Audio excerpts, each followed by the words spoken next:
Kelas dah habis. Jom main pada sepak.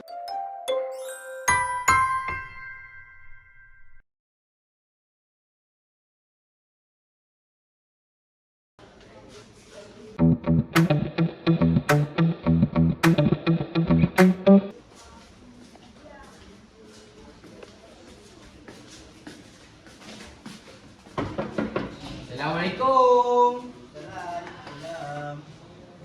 Kenapa ni? Okey korang. Jom main bayar slipper. Bosan lah petang-petang ni. Jomlah. Jom ah. Jom. Let's go. Boleh.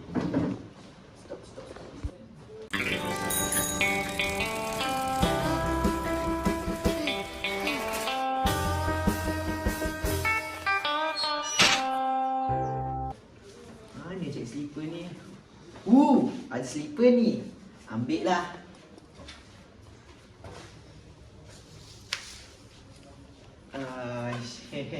Boleh buat main ni.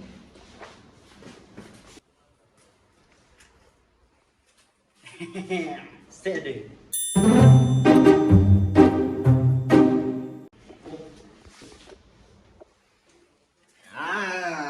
Aku rempit sorang-sorang ni. Out in the street, they call it burn. I shut them down like a firefighter and slam them up and down like a hot balloon rider. You think you hot? Aduh. Weh, mana? You wanna try it? It's that boy you can't crush. Sharp like barbed wire. I'll make you famous, keep you posted. Macam biasa lah petang-petang. Jom. Jom.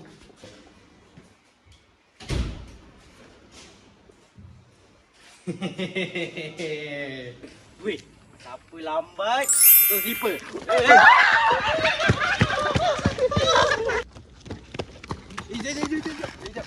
Manisha. Atas tu Syah. Aduh Syah. Laju betul korang. Mentang-mentang lah aku bawa duit, korang tinggalkan aku macam tu je. Susah selipar. Susah selipar. Balik aku. Ini tebal sangat.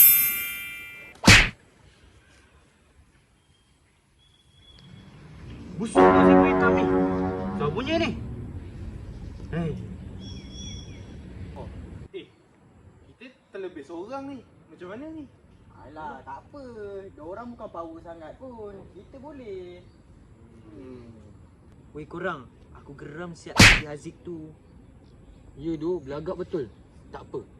Nanti kita main betul-betul, kita bantai dia pas-pas. Jom bantai dia. Hup.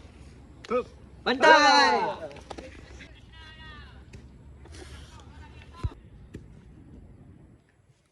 Hampir lagi nak kena. Jarang kau tak kena ni. Itulah tu. Aduh. Zik macam mana? Hai. Ni makanan aku ni.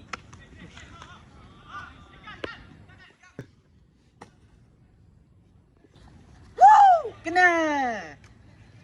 Sun. Tak guna betul. Hey!